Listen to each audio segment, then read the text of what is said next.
So, hello everyone. I'm here today with Eric. Hello, Eric. Hello. And Thanks you, for having me. thanks for joining. And you're an American. Is that true? This is true. Yes, I am an American as we exist today on the planet Earth. So, where are you actually originally from? We're both in Austin, Texas, right now, but you're Mhm. originally from elsewhere, right? Originally, yes, from Dallas Fort Worth, which is by Basically, car. Austin. Yeah, I mean, it's just 3 hours north, not that bad. Uh, Not sure what that is in miles or kilometers. I think it's about 200 miles. Don't ask me to do kilometers because I'm That's bad. 320 kilometers. Nice. Yeah. So we could ride that in a couple days. We'd be there Exactly, pretty exactly. quick. On the bike, yeah, Yeah. yeah. Yeah, not too bad. So in USA miles, in freedom units, it's very very close together. In European Union units, it's basically another country. Yeah. Basically, yeah, uh, Texas could probably be on its own, three European countries, and some would argue it Probably probably needs more, to be. right? Yeah, Like how many yeah. people are in Texas? Wasn't it like 30 We're in million or something? we're approaching that. Yeah, Like I think 30, it's like like mid. Austria, so where I'm originally from, and I think pretty much all my students, it's like 8 million, 6 million, something like that. Wow. I mean, it's comparatively tiny, right? Also the Yeah. landmass. So Texas is just like landmass wise, I think it's about as big as most of Europe, and population size, it's almost. And the crazy thing about Texas is it varies wildly with regards to population density. So we have parts of the state that are some of the least populated in the country. Yeah, And then we yeah, have, I mean, outside of Manhattan, we have some parts of Texas that are very, very dense, like Houston and Dallas. So absolutely.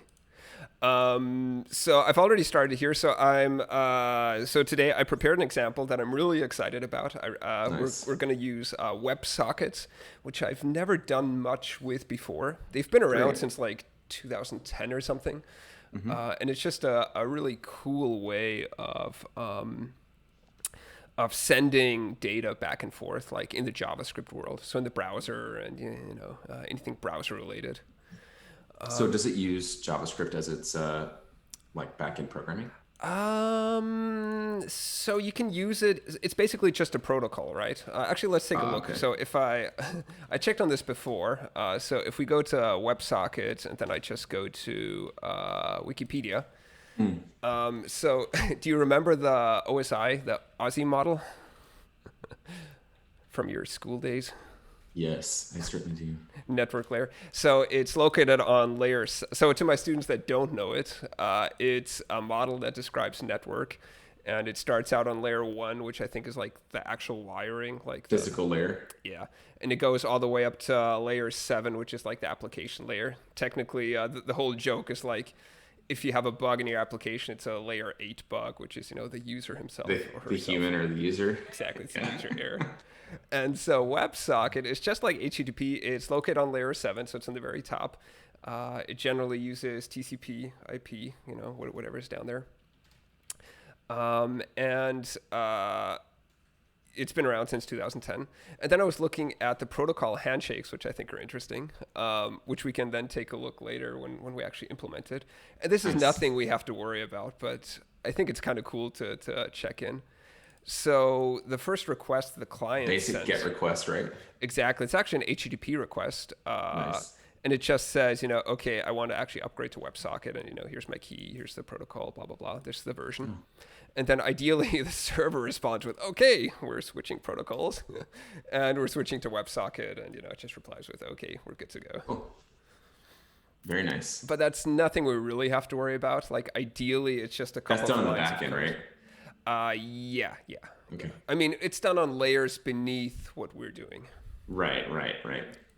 Okay, so to do this, I'm going to create, and this is probably the mainly the one confusing part of this. I'm going to create two, I'll call them code bases or two projects, whatever. One's going to be the Okay. server, and one's going to be the client. Just to keep things separate. Technically, you could all do it in one and have stuff, back and Yeah. forth, whatever. But I like keeping things separate. So on the server, I'm going to delete anything that has anything to do with HTML. We're just going to have this super minimal server. Okay, great. So on the server, in this case, we use Node, which is basically just JavaScript on the server. It is what it is. I like it. And so the one thing right here is we say the only thing I'm going to change in the configuration of the server is I'm going to say I want to use the WS library, it's called, which is basically just a WebSockets library. Got it. And Glitch is kind of cool. It's this online editor, and they install that automatically without me having to do anything. That's cool. So all your dependencies sort of exist there, ready to go. Exactly. Otherwise, I mean, it would be pretty simple. All I'd have to do is type in npm install in the terminal, and that would work too. Okay. So here we delete everything. We start from afresh. And this, I'll just type out a bit. So it's so we say WebSockets require WS. That's the thing that we included before. And with that, we create a server where I say WebSockets.server. And in this case, I'll also give it a port, but, whatever. 8080. Cool. Just default port.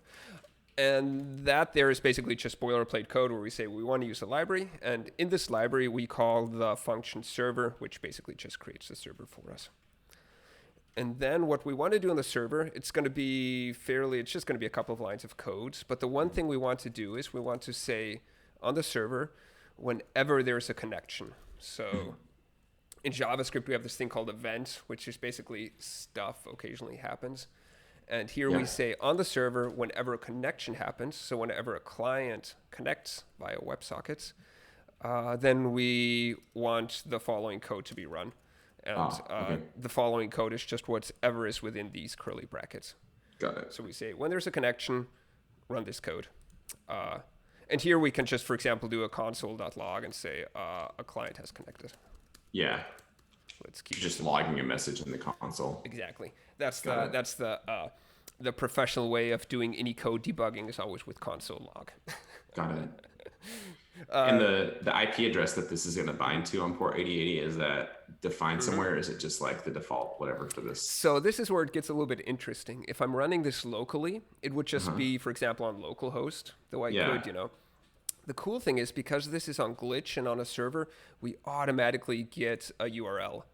Oh, nice. So I'll open this up. I won't see anything. I don't know if it'll even load, but the URL will be, right now it's a polite little dessert.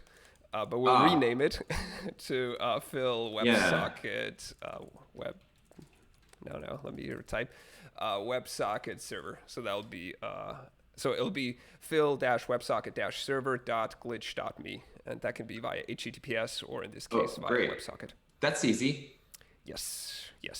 Oh, I see. It was trying to rename you on the fly. That's kind of cool. Yeah, it does. That's why when I was typing, it sort of stopped typing at some point because it actually renamed a couple of times.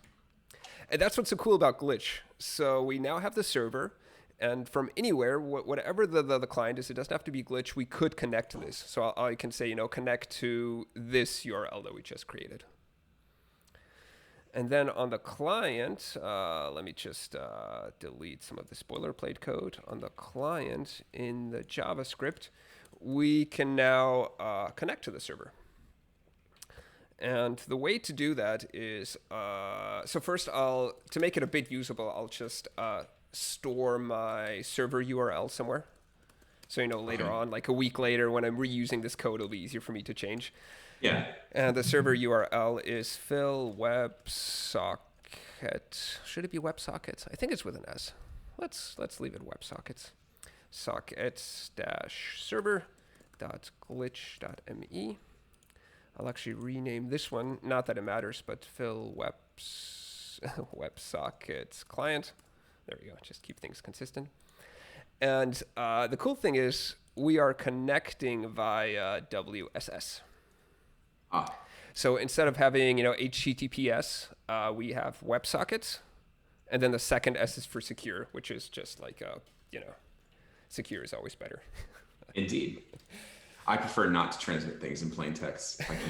I prefer. I can prevent that. as my choice as a human being on the internet. Yeah. Exactly. Prefer to do everything in a secure manner. Well, the cool thing is, actually WSS I've read up is actually, obviously it's more secure because it's encrypted, but also the connection seems to be a bit more stable. I Oh, don't really? know how differently it's implemented, but they Okay. say, just do it even for stability's sake. Yeah. Well, that makes sense. Yeah, I For your remember. viewers, if you see me put my head down, I'm just taking notes. Oh no, that's fine. That's fine. You're Okay, not cool. like, I don't If know, you see the top of my head, then taking tequila shots or something off screen. Like, oh no, I would take those on screen. it's what I suspect my students are doing. When I'm like, okay, this is a for loop where we have for I equals, and they're like, oh, give me that shot there. Every time you instantiate a constant, you got to take a shot Exactly. Well, we or a could variable. we could create a constant. Yeah. Basically, it's the same thing. The only difference is constant. You can't change any more variable, which in this case is called let. You can change, but there's no real difference. It's just a bit prettier, I guess. Okay, so here we say, so now we create the connection. And the cool thing is I'm saying new WebSocket, and I don't have to like include a library or get that from somewhere or require something. This is like native browser code. So all modern browsers, you can say new WebSocket, and then you can give them the URL, which in my case I call server URL, and that'll create the connection for me. Okay. So WebSocket, as you've written it there, is a recognized word. Yes, exactly. Got it. It's a recognized library, kind of like in JavaScript. You can do stuff like say document dot I don't know like query selector or something. That's recognized, or something like math dot py, for example. That's recognized. Or Yeah. there's just a bunch of stuff that like the browser offers you, and one of these is the WebSocket. Cool. An old school way would be the XML. I never know what's large and small request. I think it's like this. This capitalization yeah. might be different. You could create an XML HTTP request. Yeah.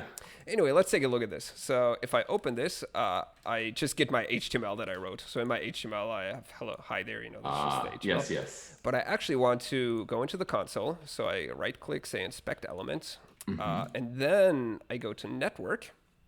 And the network tab is so interesting. It's whenever you're optimizing a website, you can spend so much time there, and like. But anyway, it's also quite cool to see like how large the images are that are broadcasted and whatnot.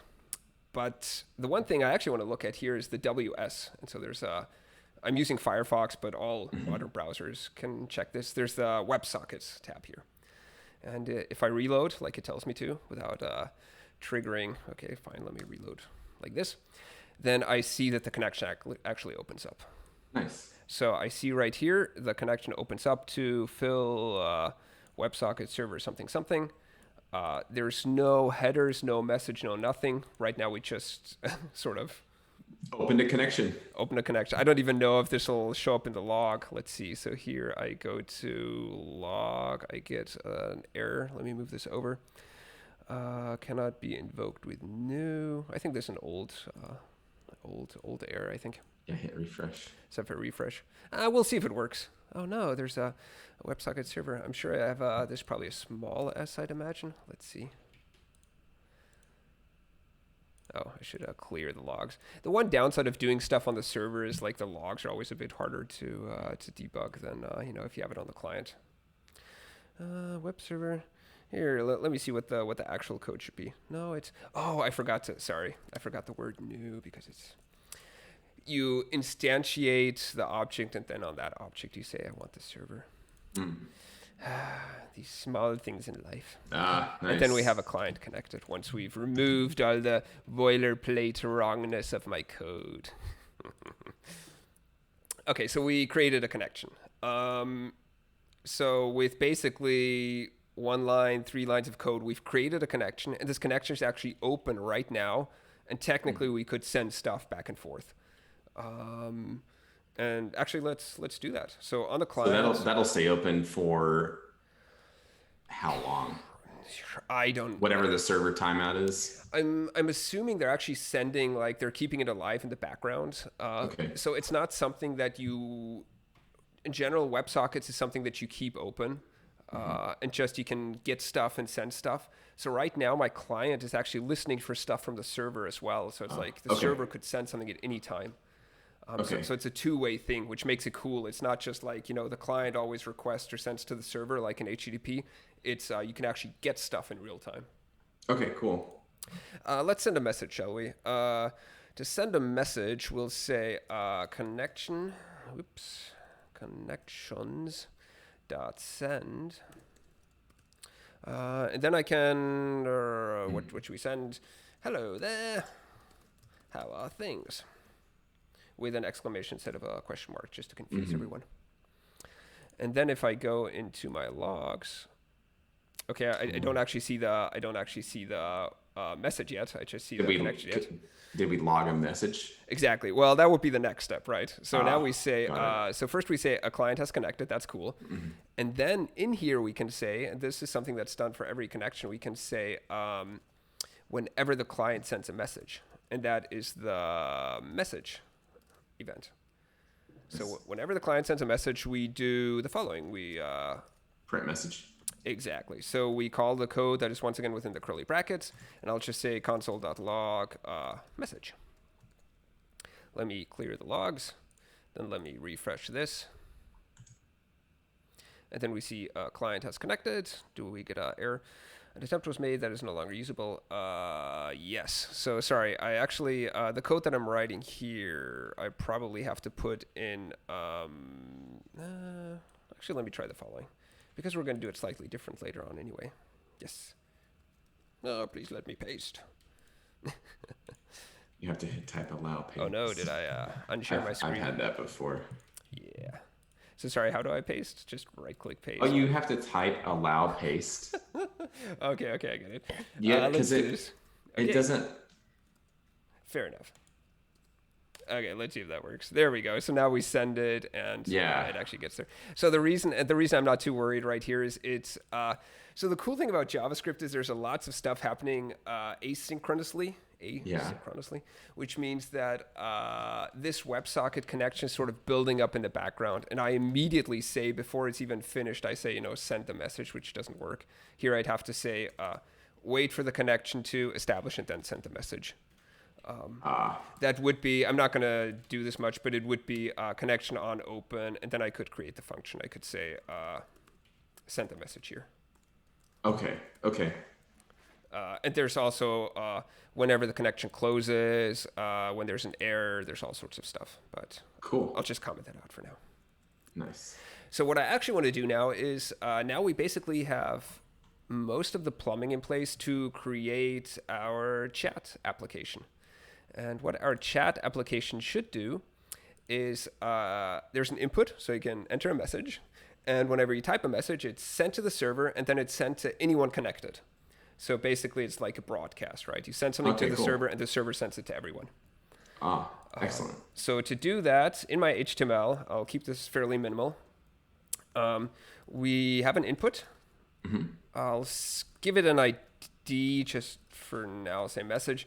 I'll give it placeholder text. Placeholder text is that light gray text you sometimes get in input text. Yeah. I'll say, please enter a message and hit enter because we're going to just send it on enter. Does hitting enter call the event? It calls an event. Yeah. In JavaScript, there's all sorts of events. And we're, just to keep it simple, we're going to listen to the keyboard event, like whenever the user types. And whenever the user types, we're going to check what key they've hit. And if that key is the enter key, then we're going to send the message. Nice. Okay, cool. Instead of doing it the proper way, which be to create the HTML element of a form and then say whenever the form is submitted, then send the message. Instead of waiting for a submit. Yeah. So we're not going to do the form and submit. We're just going to keep it simple. Okay. And here I'll say ID is, I'll just say chat. It's an unordered list. And in here, we'll just put in all of our messages that we get. So that's all the HTML we need right now. In our JavaScript, so we have two things. So first we say whenever the user types something, we want to check if it's the enter key. And if it's the enter key, we want to send the message. Okay, cool. It sounds complicated, but luckily this is something you do surprisingly often in JavaScript, so you kind of get used to it. Okay, so the way to do this is let's input element. I'll call, first we have to get the element. So I'll say the query selector. Let's use these quotations. In JavaScript, by the way, it doesn't matter which quotations you use. These are all equivalent. Oh, really? Yeah. But, That's there's cool. definitely a hierarchy of how cool you are depending on what quotations you use. Uh-huh. Uh, Like backticks versus well, so carrots. I'm sorry, not carrots. so it started out with the single and the double were equal, and it's kind of cool because then you can, if you use singles for the string, you can sort of write text and include double within. So Uh, it does make sense using one or the other. But that was uh-huh. basically the war. Do you use single or double? But nowadays, since about I don't know 5 years or so, these I think carrots are possible too. So Carrots, yeah. let's use those, shall we? And here I say, give me the input element. So I grab the input element, and on that input element, I add an event listener, which looks weird, but once you're used to it, it's just total standard. Oops, sorry, I Mm-hmm. called it input element. And I say, in this input element, whenever the event key, let me see what it is, key down happens, and that means whenever a user, a keyboard press begins, I could also say key up when they let go, but we got to make this fast, as soon as they hit, not when they let go. It doesn't matter. We Do not give them a chance to change their mind. exactly, once it's done, it's done. They can't, once you send a message, it's over. Then we say basically the code within the curly brackets. So this function that we've just defined inline, you can create functions, so you can create blocks of code inline, is called. And this function should send the message. To send the message, first let's say, so if the user hits enter, then the message should be sent.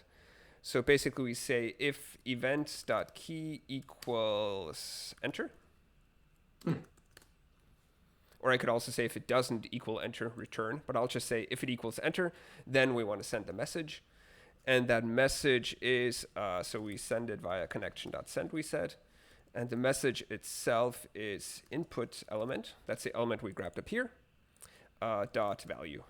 In JavaScript, Nice. because JavaScript is so old, all the, I'll call it simple stuff is really easy to do because you had to be able to do that like 10 years ago. So like grabbing an element, just grabbing the value of it is just dot value. Nice. And That's then, smart. exactly. And then to make it slightly more usable, we'll say input element value, and we'll just set it to an empty string. Sorry, empty string. Just, when the user hits enter, like the input value is cleared out. So Ah, otherwise it'll stay there. okay. So that's going to update what's in the input. Exactly. I could also say, thank you for sending a message. And then they'd have to delete that Yeah. manually. It's like, ah. Got it. Makes sense. Okay, let's see if that works. Let's see if we have an error or not. So I reload my page, I enter a message, I hit enter, and in our log, There it we get a is. message. Woo! Woo! Tequila shot! We did internet. Everyone drank. We did the internet, yeah. I dig it. Okay, I'm having so sparkling water. It's really hitting me hard. Let me tell you, Phil. well, you were on the indoor I did- cycling I have to trainer for rehydrate, hours, yeah. right? Exactly. You have to Yeah. rehydrate. Well, I, on the other hand, when running sometime in the morning, then I lay on the couch watching videos, so I also have to, hydrate. Nice. It's getting warm out there too, by the way. I mean, we're gonna start losing some serious water weight in just short time. So it's kind of crazy. Like the temperature here right now, it's like spring, right? But the temperature now is 30 degrees Celsius today, which is, I don't know, 80 something. Basically, it's as hot as it gets in summer in Austria. Really? Well, sometimes it gets a couple of degrees more. It gets maybe up to Yeah. like 35. But today with 32, this is about, summer in Austria. Later on, when it gets to 100 degrees or 40 degrees Celsius, it's good times. I call that punishment. Punishment. We're supposed to get there next Tuesday. This Yeah. coming Tuesday. Well, but the funny thing is, like on the bike, for some people it's good. For some people it's bad. Like, I mean, everyone suffers, but some people suffer more. Like, I don't seem to mind the heat quite as much. I can still, do a bit of cycling, but.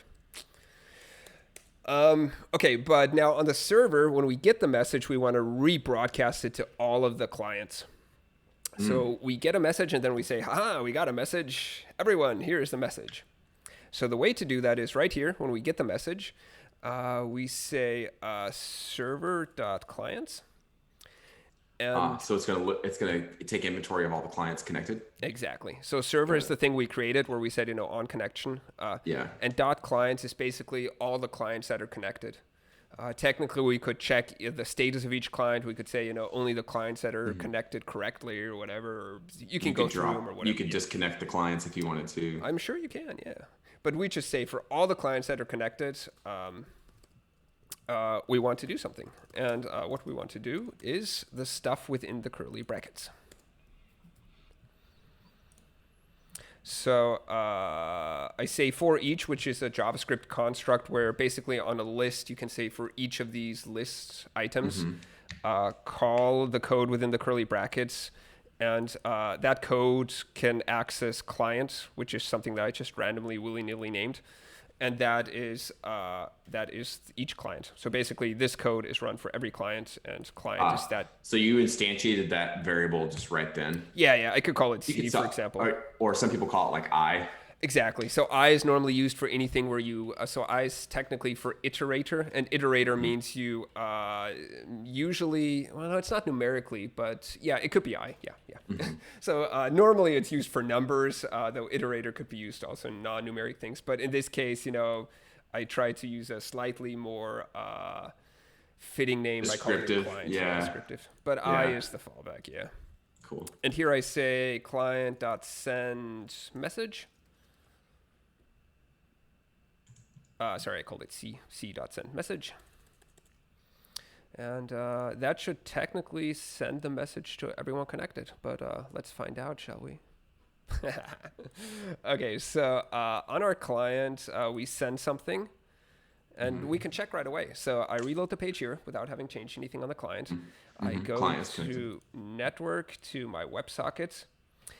Here, by the way, we now see the actual connection taking place. So Firefox displays this very nicely, I feel. So it tells you what the request URL is, what the method is, get, what the remote address is. So in this case, actually the IP address. And the port. And it shows you the headers as well. So just like we saw in Wikipedia, the request headers were, we want to upgrade to WebSocket, and the response headers were, okay, let's upgrade to WebSockets. And then here, let's make it pretty again. Here under message, we can actually see the messages that are sent back and forth. So right now it's empty, but as soon as I send a message, So the first thing that happened is we sent the message to the server. And then almost immediately afterwards, the server replied with a message.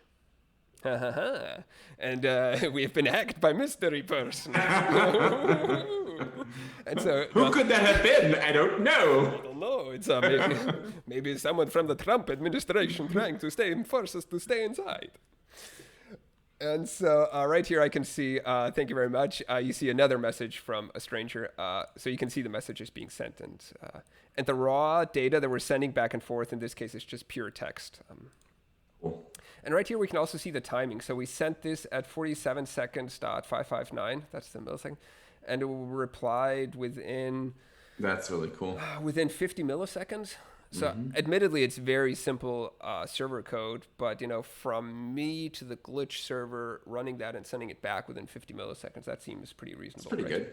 It's pretty. Who knows where these servers actually are? Perhaps Dallas or something. We can find out. We can find out. We just need a network expert. I wonder where to get one of those. We have the power to trace route it. Exactly. So Dallas normally has a bunch of servers, I guess, but you know better than I do. I have no idea where glitch. I'm assuming they use like AWS and Docker or something. Probably, yes. Probably AWS. Let's see.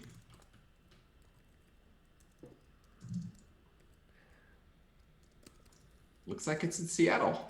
Oh wow, then that's actually pretty fast. Or it's either terminating. It's the connections headed. So what about towards Seattle? What about the IP address, or is that the one you checked, like the actual URL? Yeah, so I trace routed it Okay. from my house, and then I also looked at the IP block, so it is a part of the Amazon IP block. Okay, but so if that is in Seattle, which I could imagine because they don't care too much about performance. I mean, this is for editing, right? And Seattle's the cheaper region for AWS. But then 50 milliseconds there and back is pretty good, right? From Texas. That's like Yeah, a that's couple of pretty good. thousand Yeah. miles. That's probably like, Yeah. pretty close to the theoretical maximum, right? I'm actually, let's see, on on just like the pure trace route, so no application in between. I'm getting about 25 milliseconds. Okay. Wow. So there could just be some application stuff in between, and then like the network traffic shifting back and forth. Yeah, definitely. But hey, it's milliseconds, and it's not too bad. It's good enough for what we do. But Yeah. speaking of, this is kind of the beauty of it. If you need something that's real time and really fast, WebSockets is great. Because the alternative is Yeah. you have some sort of polling service, you do something via HTTP, you do something that's not made for this. Well, here within a couple of lines of code, we open the connection, and now both sides could send a message, and that message gets there within, really fast because it's And made for this type of stuff. Pre-baked encryption, so you don't have to worry about Exactly, and that's the WSS. inspection the Trump listening. on the wire. Yeah, that's right. Okay, so right here on my client, I'm going to the next step, which is when we get a message, we want to display it in our chat log. Nice. So the cool thing is, whenever we send a message, we don't have to worry about putting that into our chat log because we'll get that from the server anyway. So whenever we send something, we just send it. And whenever we get something, which could be our own message, whenever we get something, we show it.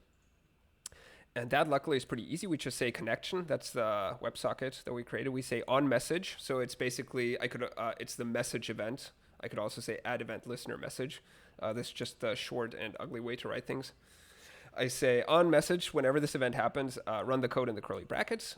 Then I grab the data, which in this case, the one thing that we get from this thing, there's all sorts of status information on this event, but I just want the data. I want like the raw data that I get. Yeah. I could also look at like normally in HTTP, you have like the HTTP server status, the numbers and whatnot. Here, we just get the data.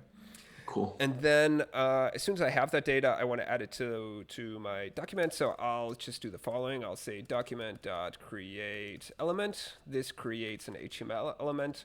I want to create an LI element. For a list. Exactly, list item. In this case with double brackets, just to annoy everyone by mixing brackets.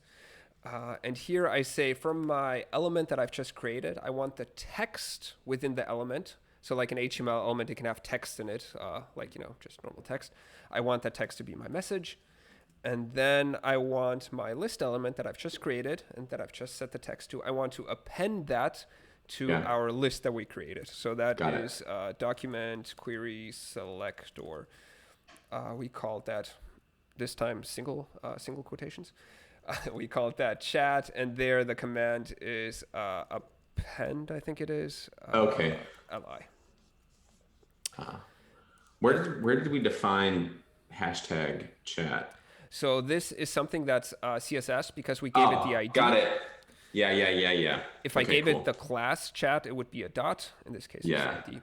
And then let's see if that actually works. So if I write a message, it shows up. Oh, very nice. Boom. What about if I write a message? It should hopefully show up too. Within 20 milliseconds. Of course, the real bottleneck is here. I need to reload. Yeah, you need to reload to the newest code. You've got to upgrade to the newest code version. Hello, yeah. Do not use the old code. Boom. Greetings from Russia. Hello. Can I send you money, please? This could go any number of directions. This could suddenly become politically awkward if we. Man. Okay. Not knowing who your audience is, I will keep it very tame. Nah, I think we're good. I think it's okay. So now there's only. So this is basically a whole chat application within we have a lot of console log and stuff we could within 20, 30 lines of code. There's only one more thing that I want to add to this. It shouldn't take too long. Right now we're just sending pure text back and forth, but I want to send something that's slightly more complicated back and forth. Okay. So in this case, I'm just gonna keep it as simple as I can. I think I'm going to create name, and then we'll just send the name back and forth as well. So enter your name. Ah, So got that it. people now in our chat, they can enter a name and a message if they want to. Ah, cool. Exactly. It's step two. It's step two of our chat application. So to do that, we have to change the message that we send, and we have to change the message that we receive. Yeah, because it has to now include the second field, right? Exactly. And so the message that we send right now, we're just sending the input value. But what I actually want to send is, I'll just create let message. I want to send an object. So in JavaScript, the curly brackets can either mean like a function, like code that's run, or in this case, I can create an object. And that object has the name, and that object will have, I'll call it body for the text. The body for the text stays the same. I'll leave that input element, even if it's, and I'll call this name element. Selector. Actually, I have to change this slightly up here. Because up here we just grab the input element, I actually want to grab the very specific message element. Okay. Nice. Oh, and I'll change this too. I'll call it message input, and I'll call it name input. The hardest part about coding is naming, I tell you. Keeping track of the names. And keeping track of the names. Well, I'm a fan of having really long names, because if you have proper editors, which this, by the way, is not, they autocomplete anyway. And so I'm like, okay, just create a really long name. Okay, so right here. I've seen some editors that just like when you start typing, it'll just drop your variables down, right? Exactly. Like created. any editor does that pretty much nowadays. Nice. Okay, so I changed name to input and message. There we go. And then I send the message. Whoop. Okay, so all I changed is we grab both input elements. And then we still say on our message input element, that's the one we had before, on key down, if the key is enter, we create an object, and that object has two attributes. And these are completely randomly named. I could name it whatever I want to. I called one of the attributes name, one of them body, and the name I said should be the name input value, and the body should be the message input value. Got it. And now there's only one weirdness. If we actually do this, and we can try it out, the data that is sent will look a little bit weird. And so what we actually send is, first we actually send text here. Now it's like square brackets object to object. Do you have to unpack the object? Yeah, kind of. And the way to do that is you use json.stringify. And what that does is it takes a JavaScript object and turns it into a string. So basically, it takes this thing, whatever it is, and just puts quotation marks around it, and now it's a string. Cool. And then we send that. Stringify. That's a very cleverly named thing. Yeah.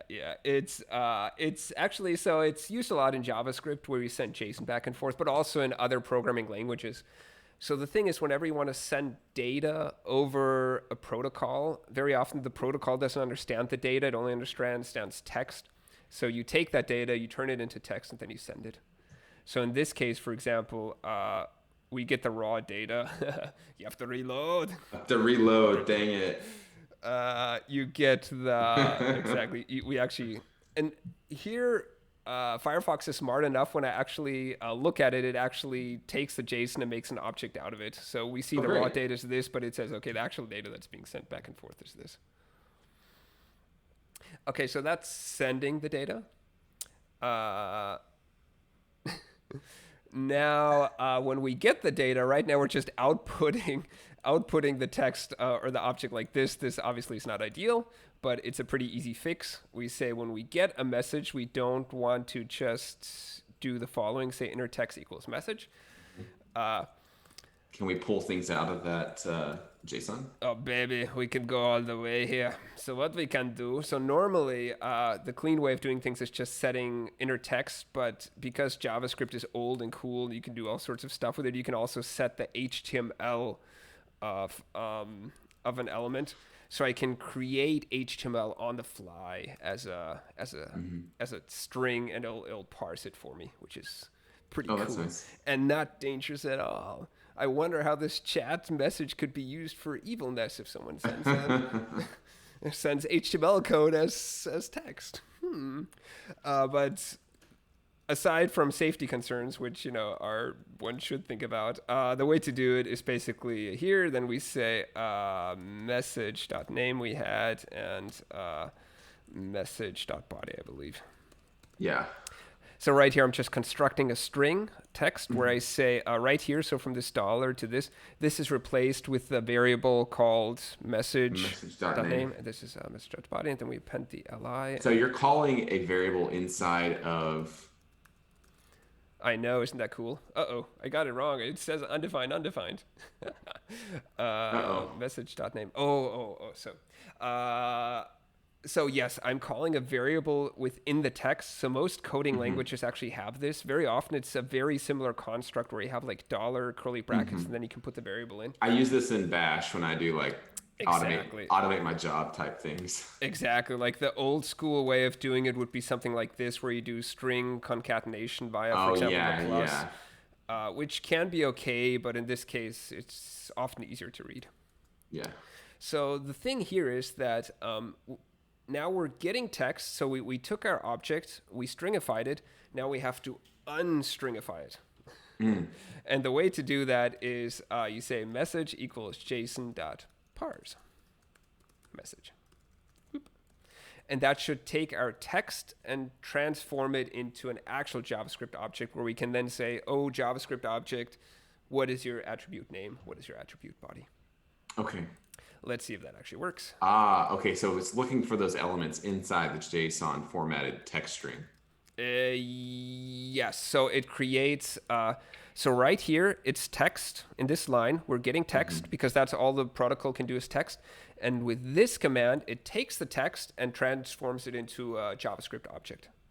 Got it. So we took it from an JavaScript object, changed it to text, and then changed it back to a JavaScript object. I know. Do you feel like a powerful mofo yet? Like, oof, I can control the world.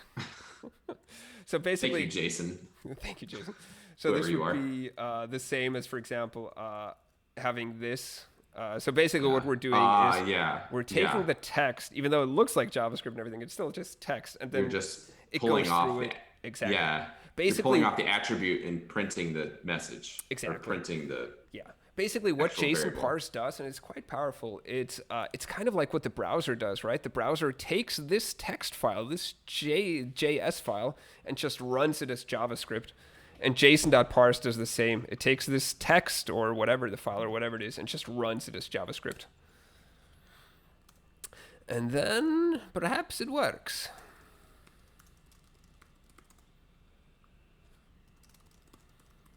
Yeah.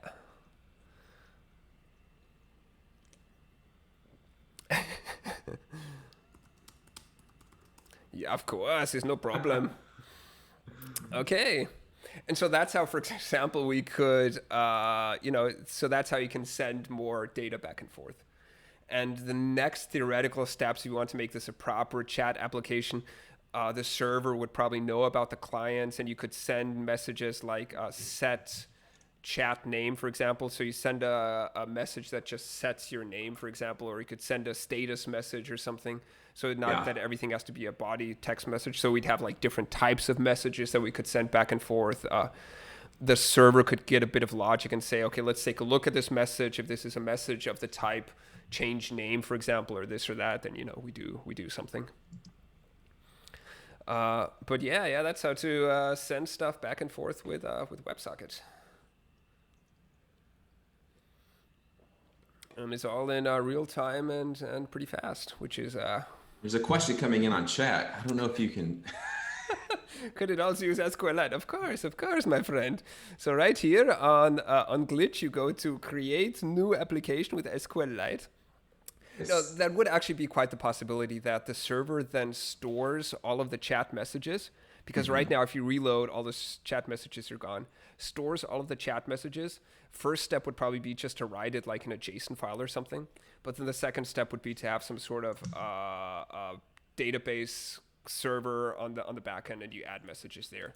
Where it would be like DB, add, entry, something, new message. So you just sort of add it to the database. Very cool. And then up here, you'd say whenever a client connects, you basically send them the database dump. You just send them all of the messages. So Yeah. it's sort of, the next step would be to have persistent messages. It's almost like we've written a SMS client. Exactly. Or like messages client. or an IRC client or something. Yeah. I know the technology is there. Okay, that's Very that's about all that I have for coding. It stays this short and sweet. Nice. Yeah. Do you mind if we just chat a bit and I ask you some questions about the president of this United States of America and whatnot? Yeah, go for it. So today, a friend here. Actually, let me stop sharing the screen. It's probably not that interesting. A friend sent me a Wikipedia article about controversial topics. And one of them, is like obviously the president and whatnot. So how do you actually see that, just out of pure curiosity? Like, I don't care if you're pro or against Trump or whatever, but like politics and, the U.S., it's in a weird spot right now. Like, are all Americans crazy? I think a lot of Americans are, well, Very loaded question, I know. I think it's too presumptuous to say all or every, but I think a lot of people are very tied to their own beliefs and opinions and have lost the ability to separate what they believe from the conversation they're having, and like, no, I get it. There's construct in like, I don't know what it is. I don't know if it's like cognitive behavioral theory or something like that. It's beyond my education, but like when you compartmentalize your own beliefs and set them aside for a second just to have a conversation about, someone else's beliefs. I think it's very jarring, right? Other people's beliefs. That's like yeah. Well, but it's important to understand other people's beliefs so you can better understand your own. No, I agree. And so this obviously is a bit of a tangent, I suppose. But going to the U.S., I was surprised by two things. Right? I tried to. So first, I was surprised by like how normal people are everywhere. Like, it doesn't matter where you go, but especially in Austin, wherever, like, you meet people and everyone's, we're all just humans. And number two, the second thing that surprised me, something that I always wanted to do, was meet a Trump supporter, because I'm very liberal, very socialist, whatever. Yeah. Very far away from that. And so I was like, these guys are crazy. Like, how can you possibly believe that something that is so absurd to my belief system? How can you believe that?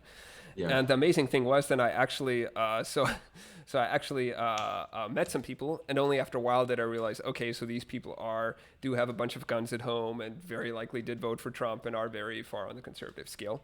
Yeah. And then you can actually talk to them, and their views, are no more crazy than, I guess, my own views, where I'm like, I have all sorts of weird socialist views that public transportation should be free and universal basic income and this and that. And suddenly you realize that there's all different parts of the spectrum, and no one's really like, everything's valid. No one's, completely bonkers. I mean, some people are, but most people aren't.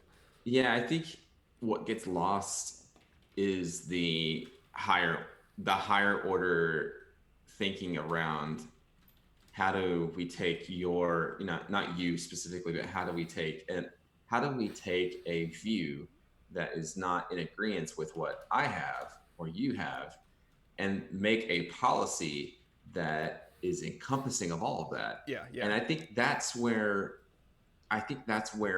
our animalistic brains are easily goaded into black and white. Yes. Instead of understanding that there's a spectrum. Yeah, the others are evil and I'm right. How can they be so stupid? And demonizing the opinion that is not your own. Exactly. When what's really funny about American politics, especially I think in the last 4 to 6 years, is we've lost touch with the fact that opinions and views and what you do are not mutually exclusive. Like, there's room for so much freedom in this country. Yes. And so if so my parents are traditionally conservative, Oh, as are I and think most people's parents. In Austria, we have the same thing. We have a it's it's kind of funny. It sounds absurd when you hear it from the outside, just like Trump sounds absurd or Brexit sounds absurd. But right, once you're there, it seems very natural. And so one of the things is there's actually a party in Austria that was founded by. So when the World War II ended and Austria was freed, or freed, whatever, there was a party that was founded by old officers, Nazi officers like SS officers, and this mhm, party's still around. And this is the conservative right wing party. And if you say that from the outside, it sounds like absurd. Like, who would vote for an actual party that was actually founded by Nazis? That seems like right, absurd, right? But then you talk to like our parents, and they're like, we have these and these and these fears, and these people, talk to these. So from the outside, it always seems crazy. Just like from the outside, it's like Trump, like this guy is absolutely bananas. And then when you talk to these people, they're like, yeah, I mean, some of them or many of them don't agree with certain things that he said or done, but they say, there are reasons for Trump. For example, it's against the system. They like it's yeah, like less bureaucracy. It's for more. They feel like the it's gotten bogged down the government, and so this an outside. There are reasons for it, most of which I don't agree, but yeah, there are like actual somewhat objective as far as you can talk reasons hmm for. Yeah, but anyway, yeah, enough about politics. I think. Sorry for just springing that on you. What I another thing is, so you work in IT, right? yes, yes, And you um, are in what I would always describe as the evil side of things, which my wife Monica describes as being a manager, but I describe not as being a manager, but being in sales. yeah, So you're on the evil side. You're the one that goes to the customer and says, "We'll sell you this, this, and this by this date for this price." And then you take that information, you give it to the engineer, and the engineer is like, "Did you take tequila shots or something?" Is that also how you see sales, or is that just me? so I'm actually the engineering and architecture side of sales. Oh, okay, okay. So you're like the So technical sales. yeah, I'm a part of Okay. the technical sales team. So yeah, I'm the latter half of that statement. But yes, So what's that like? Like my students, a lot or most of them have never had a job before. So what is sales in, for example, the IT field? Why do you like it? What's good about it? What's bad about it? it's a different problem every day. So um, you encounter a wide variety of situations from customers. They're all experiencing different sorts of pain, and you have in your mind a set of tools to help solve various pain that the customer or the prospect is Hmm. experiencing. And what's great for me is being sort of a counselor, as it were, on the having the customer, the prospect, sit on the couch and let me ask you a few questions, and And let's get open my down to the magic tool yeah. bag. So the difference between a salesperson and I think Hmm. the technical piece of selling is instead of asking, the salesperson might ask what you want. The sales architect or the sales engineer is going to ask you why do you want that. Nice, and then give you an actual solution, not just Yeah, like, okay, you want this? I'll sell you a hot air balloon that goes 1,000 miles per hour and does the loop de loops, and they're like, hold on, right. why do you want Or that? Hold on. why do you want to go 1,000 miles an hour? Do you Let's just try need a to drone or something? We have this thing that's a yeah. lot cheaper. Yeah. Oh, you just want to do X? Well, you may not actually need what you're wanting. You may Yeah, want this instead, yeah. or have and so what I do, part of what we do at Equinix Hmm. is a lot of uh, helping enterprise organizations change the way that they think about networking. Hmm. Because traditionally, when if you're an enterprise, And when you say networking, you mean like actual hardware networking, not like people yeah, getting together at a cocktail party. yeah, yeah, not like human networking, like, Yeah, yeah, there's you like know, actual wires going yeah, somewhere. how do all of my desktop users Yeah, talk to Microsoft? yeah. And Within 20 so milliseconds, and yeah, or so a lot of what we do is essentially showing these enterprise organizations, for example, like a regional bank here mhm, in Texas, they may have used a provider like AT&T or yeah, Spectrum for a long time to just they would just tell them, hey, give me a connection. yeah, yeah. And what's happening is as you open up more and more of these your branches Hmm. around Texas, around the US, your bill for this network starts to just get really, Yeah, really yeah. Like you outrageous. just started with something because it's easy and good and it works, Right. and then suddenly, like, because these companies that you're taking the Hmm. service from aren't probably geared for this and don't have plans for you, and suddenly it's like, oh, Hmm. maybe we should, build Yeah. our So own instead of network, doing or just like, instead of the relationship with the provider, the network provider being give me X to as a point solution. I my job is to go into an organization and help them understand that you can repackage all of your networking in a way that makes much more logical sense yeah, from a yeah, roadmap yeah. perspective. So instead of just adding a brick one at a time, You can, like, what's our let's lay actual out, plan? Yeah, yeah, yeah. let's make a plan. And this might not make sense within the Yeah, next couple of months, but within like 2 or 3 years, you're two, suddenly three like, oh years, wow. right? And all of a sudden, their connection speeds are increasing, Yeah, their yeah. latency is coming down, they're saving money over the long term. I equate it sort of like solar panels. Solar panels are going to be a little bit of a capital outlay. You're going to Hmm. spend some money to Yeah. install them, And then, but but over after a the long year or term, something, yeah, it's and going to return yeah, yeah, its yeah. investment. So So what skill sets do you need to, for example, be technical sales? What do you think? So uh, there's probably the technical side, the sales side, right? yeah, a good understanding of the OSI Hmm. model is foundational, and For you don't have to for be. network sales, yeah. Yeah, and understand that what I'm about to say is I'm not an expert in anything. Yeah. Uh, But maybe you a couple but of you know things. enough and you know where to look for Yeah, stuff, and yeah, yeah, yeah. being resourceful, knowing where to look, knowing how to find things very quickly, knowing. I would say also having a cloud certification of some Hmm. sort. For It the doesn't have to network sites, be. yeah, yeah, It doesn't have to be like the most popular one. It yeah. can Hmm. be any of the major cloud Yeah, vendors, yeah, but yeah. getting a basic cloud certification and then working towards a specialty certification Hmm. as you go along.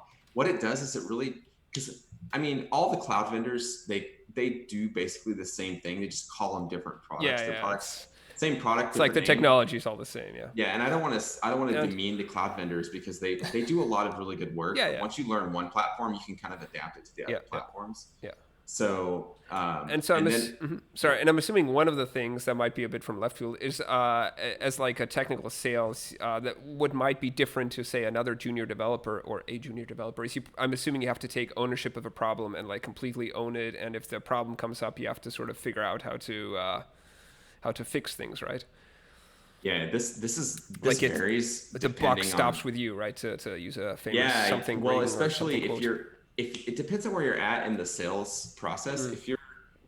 If your product set is such that you're responsible for defining specifications Hmm. before they get implemented, like you are the person who's defining exactly what someone's compute workload is going to look like Hmm. based on what you got from them, then yeah, your level of responsibility is very high. But if you're further to the my left, Yeah. like if you have a spectrum of you're just now talking to a prospect versus them being a Yeah. customer, Yeah. Yeah. Yeah. on the far left side is planning and architecture. Yeah. Just to the right of that is specifications. Hmm. So you can go from, if you want to be far to the left, the level of responsibility you have for what gets implemented is less. Yeah. So the farther to the left makes your job a little bit less stressful, I would say. But Well, you also stressful on a need, different level, right? Because then you, right, yeah, and so on the very far right, you have maintenance and all of that. I'm assuming, yeah, you right? have maintenance, you Where have where support. you are annoyed at the people if they didn't plan it properly, like, oh, how is that The gonna get? server was fine when I gave it to And then you. you like look at it and like, who planned this thing? You're like, oh, that was me. You're like, shit. Yeah, So, yeah, but then on the very left, I'm assuming you have more of the sales part, right? Where you yes, actually have to talk to people, which I don't know. I don't like yeah. talking to people. Do you like That talking to is people? the soft skills part of it is definitely the X factor. Yeah. If you are and I don't want anyone to think that you can't learn how to do this Yeah. because you can. What it takes, however, is the ability to set aside, again, this is sort of like the political conversation, Hmm. setting aside your own biases for a little while and just Actually listening. engaging with them. Yeah. Yeah. Yeah, engaging and asking questions and Actively understand. listening, trying to help them, the, the caring the about the them. hardest thing to learn is who your audience is. Yeah. Yeah. understanding who your audience is and what motivates them first before you have a conversation is, I mean, the best homework you can do. Yeah. And Yeah. if you know how this person's going to communicate with you, is their job on the line because you might say something in the Yeah. meeting? Is Yeah. that going to change their job? Yeah, You need like to you be have to be aware of that. careful of what the Yeah, situation is you're walking into. That's something that I correct. found too. I obviously wasn't, I mean, I wasn't in sales, but doing like contract work, like basically just building website for people. I mean, Yeah. there's also some sales involved there. Like you go there, you pitch the idea to them, then you show the stuff. So there is the whole client thing. And on the one hand, I found it really fascinating because it was really interesting to talk to these people and get to know them. But on the other hand, I can also imagine it just if you have to do that a lot, it can be very draining. It can be very, Yeah. very I'm not, difficult.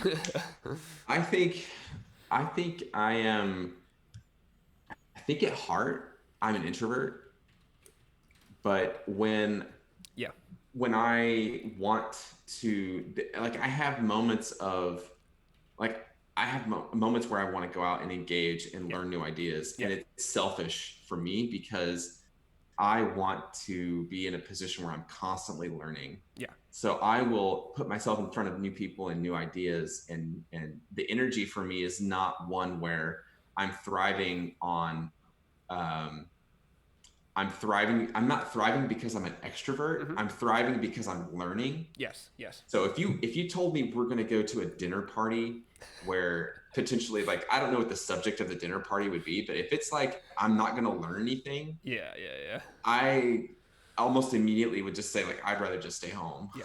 But that's what's got to be so hard about sales, right? Because sure, most of the time or whatever, it can be really nice, but I'm sure you're going to have days or clients or projects or whatever where it's going to be like really hard. And as an Yeah. engineer, or as an engineer, as a, I guess, developer, as a coder, for me, often it's easier to either put these things aside or sort of like, yeah, I have a toolkit of dealing with stuff that I really don't want to deal with. What's like the sales toolkit of dealing? I don't know if you just don't feel it that day or whatever, but you probably just can't, delay things or Yeah. Coffee. lots of coffee, lots of Uh, psychedelic drugs. You go on an LSD trip with the client and everything's okay. I like to, I'm not very good at business formalities. Yeah, And yeah, yeah. so But that's good in I, Texas, right? Like I'd assume that yeah, in the U.S. it's a so in Austria, for example, like for example, your title is very important, like master of something or something. Here in Texas or even in the U.S., it's all a first name. It's all like very. So I'm assuming that's yeah. good that you don't like the formality too much, right? Yeah, I try to make the conversation as informal as possible, especially when we're trying to formulate new ideas. Yeah. Because I feel like if you can get people, it's different because we're self isolating right now. But Yeah. Sure. when we're in a room with people, uh, I think it's great to. I try to include a lot of people, so hmm I'm not the only one talking. Yeah. Because Yeah. if it's one of those days where you're not really like feeling it, you Yeah. want to get other people talking as Oh much yeah. as Oh yeah. possible. So you'd And be a bad really, teacher, by the way. Like teachers, it has to be all about you. Like, so after doing about a year or two of teaching, and you can see this with other people, they get really good at just rambling on. But yes. sorry, I interrupted you. No, that's exactly what you want to do Yeah, yeah. is Include everyone, make it a conversation, and yeah, yeah, yeah, because, and especially in sales, yeah. I think the stereotypical salesperson is the person who, there's a phraseology that we use called show up and throw up, where you just show up to a meeting and you start talking. And that's the worst thing you can That sounds do. like a World of Warcraft tank and spank. Tank and spank, yeah, or stance. Show up and throw up. Yeah, show up and throw up. Yeah, you don't want to do that. That's hilarious. I love it. I have a salesperson who I work with here in Yeah, Austin who, he's a very, very smart person, yeah, but he's confessed that he gets very, very nervous in yeah, meetings. yeah. And so his way of dealing with that hmm nervousness is, it's funny because he doesn't actually listen to what the customer says about what they're trying to accomplish. Yeah, He looks for ways to just relate to the person. yeah, yeah, Like, if he knows that they might have an interest in something, yeah, he, yeah. instead of listening for what their network needs Yeah, are. And like he'll just be like, oh, you like to ride motorcycles? I do yeah, too. like oh, what motorcycle do you have? What color is your motorcycle? Yeah. No, Oh, and how many kids you got? I No, dig wait, it. really? But tools like that is I think great, and that's not going to work for everyone. But if it works for him, Yeah. and speaking of the anxiousness, something that I found. So when I started actually teaching, I was super anxious, and a long time ago I played a musical instrument, super anxious. Or even now, when you line up for a bike race, for example, there's a Yeah. certain anxiety. And so one of the ways that I found to deal with that is see it as something positive. You reframe it. So on the one, it's actually good to be a little bit anxious, because if you weren't anxious at all, you just show up. That means you've stopped caring, and that's like, Yeah. and so you take that. It shouldn't be too much anxiety, but if you just have a little bit, you take that anxiousness and you use it to sort of just be there in the moment. You reframe all of the negativity. For example, when you're Yeah. playing a musical instrument, the audience isn't there to see you fail, because that's what you're afraid of. They're there to support you. They're there. So you try to reframe things to in the sales, I'm assuming, so we can work things out, the positive. Yeah. And you use that anxiety, if possible, in a positive way. But I guess everyone has their own tools for dealing with these things. Yeah. I felt that before, especially lining up for races. And then I remembered, the great thing about being a part of a race team Yeah. is you have people there to support you that Yeah, yeah, and and that will, they're for you. yeah, exactly. You're not alone. Yeah, And yeah. and the other thing I always tell myself is like, I'm probably, no, touch wood, I'm probably not going to die. Nah, it's this is something that I tell myself too. So just for the audience, Eric and I were on a cycling team, and we do fairly serious bicycle races. And the most dangerous of these are called criteriums, where you ride in circles where there's lots of corners.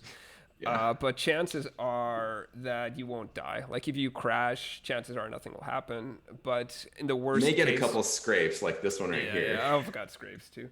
In the realistic worst case, you break a collarbone, you're out for a couple of months. But yeah, it's what's the worst thing that can happen? Exactly. Yes. Yeah, and that's how someone phrased it to me when I first started doing criteriums Yeah, last year. It was, at least there aren't any cars on the road with exactly. you. They're the dangerous ones. I'll just They're the blindside. dangerous ones. Yeah, like Yeah. in certain road races, like they're all super safe, but like the very occasional random car on a road race Yeah. circuit, you're suddenly like, oh shit, oh shit. Yeah. And so to bring this back to your original question, Please do. I started my career on the far right side, Hmm. which was I was in support. Yep. I worked for a hosting company called Rackspace, Yep. and I started in Windows Server land, Oh no, where I'm sorry to I hear knew that. nothing about Windows servers, which was great because they just hired me and they said they would train me. So I was Yep. like, okay, cool, that sounds awesome. But what got me the job was just being really excited to learn, and that's what I told them in the interview. I said, hey, I'm excited for the uh, job. Yeah, yeah. I know the basics and I'm really excited about this. If you give me 90 days, I promise I can, I will do X, Yeah, Y, yeah, and yeah. Z, or I will have this metric done. And I'm super hungry and super excited. Yeah, yeah, exactly. And give me a so chance. Yeah. I think that's what's great about our space is that, I think for the most part, you don't have to follow a traditional career path to Hmm. end up wherever you want to go. And I think if you express interest and express that you want to learn, I think managers value your potential, I hope, more than they value what you come Hmm. with in But some uh, but circumstances. maybe one last question. That might be a tricky one. How do you know? How do you know what you want? Yeah, well, that's I tell people this when they like when friends of mine are, pivoting careers or they Hmm. don't like what they're doing and they want to do something else. I say, instead of looking for a job, you have to look for a job, but Yeah. instead of focusing on what the job title is Hmm. or instead of focusing strictly on what the job does, Hmm. focus more on what the culture of the company Yeah, is I like that. and understand who you're working with. Yeah, yeah, yeah. Because, if it's a job that's a little bit out of the scope of what you might want to do, maybe there's a different job you transition to in 6 to 9 months or a Exactly. year. You get into the organization, you learn the ins and outs, and Yep. then you just say, oh, okay, this was great. I've learned all I can learn. Now I'm going to pivot to something else. And Exactly. No, I totally agree with that. There was a quote that I'm probably poorly paraphrasing now that said, you choose the job according to the team, and then you yeah, create your own job. So basically, you yeah. choose it for the culture and for the people you work with, and then ideally you can create your own job by doing whatever then you want to do, and that will probably change every couple of years, every couple of months, whatever that changes. No, I totally dig that. So Yeah, you're going to demonstrate when you join a team. You're going to demonstrate your uniqueness that that everyone you has. bring. Yes. Yeah, Just be and brave that enough to do that. and what you really got to look out for, I think, if you're someone who's transitioning from student to full-time career path, is look out for managers that you think are going to be toxic, or Or look out for conversely, look out for teams. manager that will get you promoted. Like because so I see this with Yes, Monica at Amazon. Getting promoted or not promoted. It's all about the manager. it It's so like it's is, all about the and how person. they Yeah. how they advertise you. Yes.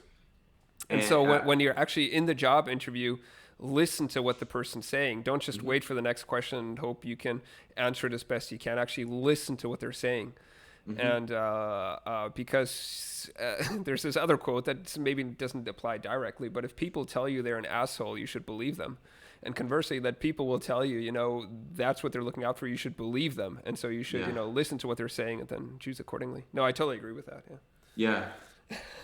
Yeah, and that's what, like, so in my role as pre-sales architecture, I look at Google as sort of, in-game culture, I Yeah. guess, or Yeah. like Yeah. the in-game self-development Yeah. culture. But I also look at Google and I get scared because every time I've talked to a recruiter there, and it's only been a couple times, but they're like, hey, we have a flat structure. Yeah. And that scares me, and I don't know what to do with that, and I say, well, I know we're just having an introductory conversation, but I'd love to talk to the hiring manager first. Yeah, Uh, it's so no, this and is this a is no judgment because I have not experienced it directly, so I no, don't me know. neither, me neither. But this is a whole other conversation that's would be super interesting. How especially large companies or other countries structure things. For example, in Google, it's very engineering Yeah. focused, and even. But generally, yeah, no, I totally agree with that. With looking for the team, listening to the manager, But and yeah, the manager makes all the yeah. difference. And so I think this is a good spot to end. So Eric, thank you very much for your time. Yeah. Any last shout out you want to give before I hit stop recording? If any of your students have any questions about technical pre-sales or anything like Or that, Texas? or Texas, or Cycling. anything. I'm open to questions. I'm open to random emails from strangers. I Cool, try to cool. respond as best I can. So I'll let them know. So thank you yeah, very much. And you're very welcome. Thanks for having me again. This was fun. I learned something. And when I started, I knew no WebSockets at all. I didn't know what WebSockets were. I there you knew go. conceptually what they were, but now I know how to program them. We're all here to learn. That's right. Teaching's all about learning. Okay, thank you everyone.